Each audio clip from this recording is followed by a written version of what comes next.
देश के एकमात्र नारीवादी और ग्रामीण न्यूज़ चैनल को समर्थन करने के लिए हमें YouTube पर लाइक करें और सब्सक्राइब करें और हमारी वेबसाइट के सदस्य बने। खबर लहरिया, आपकी खबर, आपकी भाषा। आज अंतर्राष्ट्रीय महिला दिवस है। आज हर कोई अपने अपने तरीके से इस दिवस को मनाएगा, बहादुरी भरी महिलाओं की कहानियों को याद करेगा, अपने अंदर चंद अल्फाजों को व्यक्त कर इससे किसी तरह की सहानुभूति के दर्शन तो होंगे, लेकिन जब तक निष्पक्ष और कठोर कार्रवाई नहीं होगी तब तक ये चीखें देश को धिक्कारती रहेंगी और ये आवाज़ हमें तब तक सुनाई देती रहेगी जब तक इसमें कोई कड़ा कदम नहीं उठाया जाएगा। चंबल की अगर हम बात करें तो इन अपराधों से लड़ने के लिए कई लोगों ने बंदूक उठाए, जिसमें एक विश्व प्रसिद्ध नाम फूलन देवी का था, जिन्होंने अपने ऊपर होने वाले हिंसा के लिए बंदूक उठाया। फूलन देवी कौन थी आपके हिसाब से? फूलन देवी हमारे हिसाब से कहा जाए अगर तो एक सशक्त महिला थी। उसने जो कदम उठाया हम उसको सराहनीय कहेंगे, क्योंकि आज हमारी जो कानून व्यवस्था है वो बहुत ही ढीली है, बहुत ही लचर है। निर्भया केस को अगर हम ले लें तो सालों बीत गए, सज़ा भी हुई, लेकिन उस सज़ा पे अभी तक अमल नहीं हुआ, अभी भी दोषियों को फांसी नहीं हुई। क्या है ये? उसने जो निर्णय लिया मेरे हिसाब से तो सही लिया, क्योंकि हमारे आंकड़े अगर देखे जाएं तो हर 20 मिनट में एक औरत से बलात्कार होता है और हमारा निर्णय कितने केसों का होता है। फूलन देवी तो बहुत मजबूर थी, बहुत अत्याचार सहे महिला थी, मजबूर थी, अत्याचारों से टूट के उसने ऐसा रास्ता चुना जो आम महिला नहीं चुन सकती। वही महिला चुन सकती है जो ज़िंदगी जीने की लालसा रखती हो, आगे बढ़ने की, कुछ करने की लालसा रखती हो। समाज की बुराइयों से भी टकराई, उन्हीं बुराइयों को फेस टू फेस किया उसने, और इसके बाद उसकी परिस्थितियाँ ऐसी बनी कि ऐसे जीवन में कूदना पड़ा जो बहुत ही बेकार होता है। लेकर के गलत किया या सही किया? नहीं, मेरी नज़र में उसने कुछ भी गलत नहीं किया। उसने जितना अत्याचार सहा तो कोई भी व्यक्ति होगा, कोई, वो तो महिला थी, पुरुष भी होगा, वो उस रास्ते पे चल देगा, क्योंकि सामाजिक व्यवस्था अपनी यहाँ ऐसी है, पुरुष प्रधान है। तो शोषण अगर सहे कोई एक बार सहे महिला तो उसको ज़िंदगी भर सहना पड़ेगा।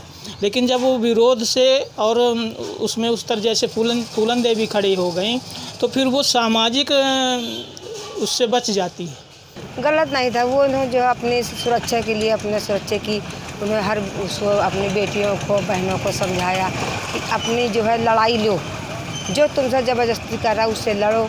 आप गरीब जनता की जो है उनकी वो करो, सहायता करो। जैसे रानी लक्ष्मीबाई, उन्होंने अंग्रेज़ों से लड़ाई लिया। हालांकि हम यहाँ आपको क्लियर करना चाहते हैं कि किसी भी अपराध के लिए खुद बंदूक उठाकर अपराधी बनने के पक्ष में हम कतई नहीं हैं और हम इसका विरोध करते हैं। अब बात करते हैं चंबल की, तो यहाँ फूलन देवी की तरह एक और नाम है, वो है रामलली का। चित्रकूट के मानिकपुर ब्लॉक के गांव हरिजनपुर की रामलली दलित जाति से हैं और वो पाठा के लिए एक मिसाल बन गईं, जिन्हें पाठा की शेरनी का खिताब मिला है। तो आइए उनसे करते हैं एक खास मुलाकात। आपको बदमाशों से लड़ाई लेनी पड़ी थी, उसकी क्या कहानी थी?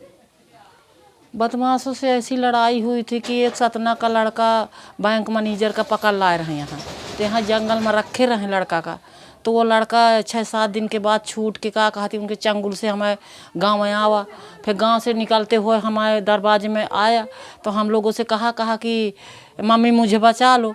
तो हम कहा कि बेटा कहाँ से? तो सारी कहानी बताई कि मुझे तारीख बताई, सब दिन बताई कि इतने दिन से मुझे जंगल में रखे हैं, तो स्कूल से हमारी पकड़ कर लाए हैं, तो मम्मी हमको बचा लो। तो हम लोग कहा कि ठीक है बैठो, और दिखा जाएगा। इतने होते होते मैं पूरे गांव के आदमी लोग सब जुट गए, सब पूछने लगे। आपको कैसे उस टाइम उस बच्चों को देख के क्या लगा? वो हमको मम्मी बोल दिया।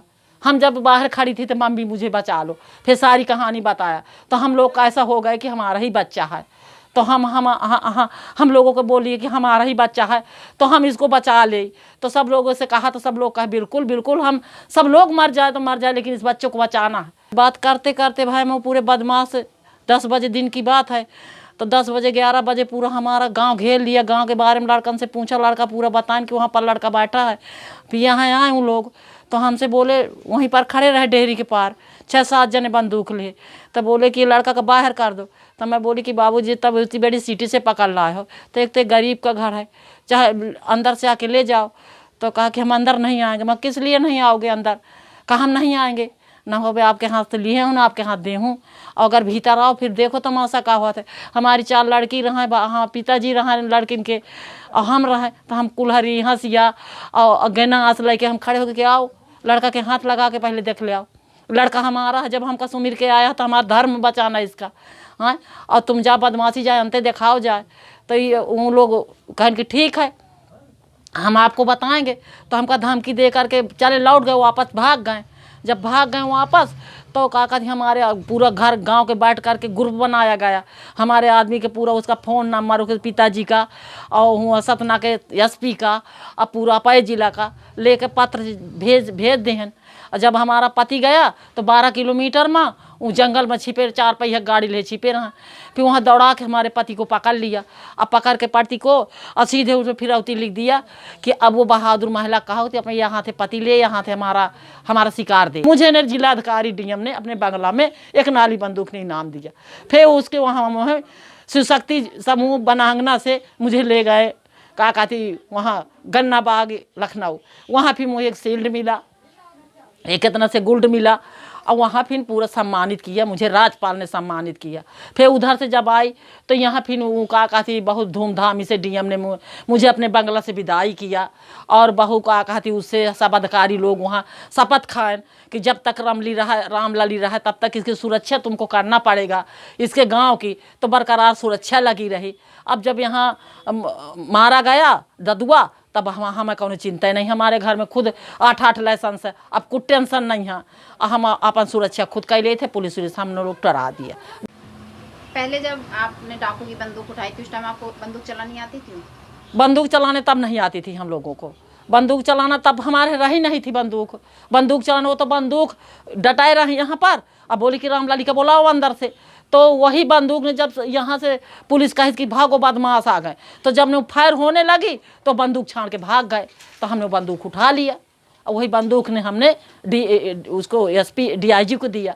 फिर उसी बंदूक से कहते हुए कि सर हम जब आपको दे रहे हैं, एक दे रहे हैं और तो हमको बंदूक मिलना चाहिए, अगर बंदूक नहीं मिलेगी तो हम कैसे। कहा कि तुम लड़ोगे? मगर सबसे आगे रहूँगा, सबसे आगे रहूँगा। 8 लाइसेंस वाले हैं वो पीछे रही हैं, सबसे पहले मैं कि तो बलिदान दे हूँ कि तो बलिदान ले हूँ। और जब हम लोगों को बंदूक दे दिया और हमको सब लोग बताने लगे, 100 कारतूस हमारे कमर में बांध दिया। और वो अपने बंगले में कहती डीएम ने अपने बंगले में हमको बंदूक दिया। तो हमसे सारा समझा दिया। हम कहा सर हमसे चलाना नहीं बनता। कहा ले रामलाली इस बंदूक को पकड़ो, जिस गैंग में ददुआ सरदार है उस गैंग में तुम सरदार हो, अपने आदमी के बीच में 8 आदमी के बीच में तुम सरदार हो। दिमाग तो रहता था कि मतलब का कहती जिएंगे तो देखेंगे और मर जाएंगे तो चले जाएंगे, किसी का बच्चों का तो विकास होगा। हाँ, इस जमद्वारा से तो हम लोग बच जाएंगे, इस जलाधन से तो हम लोग बच जाएंगे। हाँ, तो हमने सच्चाई का काम किया है, किसी की गोद भरा है, किसी का बच्चा बचाया है, उस बच्चा को जाति पाति नहीं लाया, हम लोग अपना बच्चा बनाया है कि हमने पैदा किया। तो हमको ने भगवान पूरी सफलता दिया है और जनता भी हमको साथ दिया है, आज भी सब साथ देती है। जो वो कांड हुआ था उसके बाद आपको गांव में आपके समाज में किस तरह का बदलाव आया आपको लेकर? अब उसमें बदलाव इतना आया है, इतनी ताकत आई, इतनी शक्ति आई है कि हर औरत लड़ने के लिए तैयार है। कोई अगर यहाँ पुलिस डिपार्ट का आदमी कोई भी इधर जबरदस्ती किसी के घर में घुस रहा है और अत्याचार कर रहा है, जबरदस्ती किसी को काथी पकड़ रहे हैं, तो हम सब लोग लड़ाई लड़ते। एक समय था जब फूलन देवी काफी चर्चित रही हैं। फूलन देवी भी हिंसा के खिलाफ खड़ी हुई थी, लेकिन थी वो उनको डाकू ही कहा गया। आपका उनके बारे में क्या ख्याल है? फूलन देवी तो का फूलन देवी भत हो ही रही है। यहाँ तो बहुत देवी रही हैं, सारी देवी रही हैं। हाँ, फूलन देवी हो गई तो उसका फूलन देवी के ऊपर ऐसा अत्याचार हुआ है कि वो फिर अपना बदला लेकर का कहती मुक्ति ली सी, सांसद हो गई, उसमें फिर उसको मारा गया। हाँ, और दूसरी बात ये है कि क्या कहते झांसी की लक्ष्मीबाई नहीं रही। हाँ, वो तो पूरे उसके तो कोई नहीं था अपने देश के खातिर लड़ा। हाँ, तो एक ही देवी नहीं रही है, अगर 4 देवता रहे हैं तो एक देवी रही है। रामलली की बहादुरी पे आप क्या कहेंगे? हम तो खुश हैं, हम पूरा गांव खुश है, आपको क्षेत्र। इतना बड़ा नाम मिला है। हाँ, नाम मिला तो सबका खुशी है भाई। वो पुरस्कार भी मिला है तो सबके लिए तो है, मतलब कहने के इसके देख रेख करना चाहिए, वो करना चाहिए। हाँ, सबका खुशी है। अभी भी आपको खतरा लगता है? खतरा तो जीवन में सबका है ही है। जो कोई इतनी बड़ी दुश्मनी लाई ली है तो खतरा तो है ही है। और जो कोई आया है तो मारेगा तो है, चाहे जिस बहाने से मारेगा। जब मौत आ जाए तब ही मारा। हाँ, चाहे जितना सतर्क चली। आज के टाइम पे जैसे कानून व्यवस्था इतनी सुस्त है और हिंसाएं बढ़ रही हैं, उसमें क्या कहेंगे आप? अब बढ़ रही हैं तो अब ऐसा है कि हम तो अपना इज्जत सम्मान बचाए बैठे हैं। हम किसी लड़ाई में नहीं जाते। हम इसलिए लड़ाई में नहीं जाते कि अब सम्मान रह ही नहीं गया। क्या करें?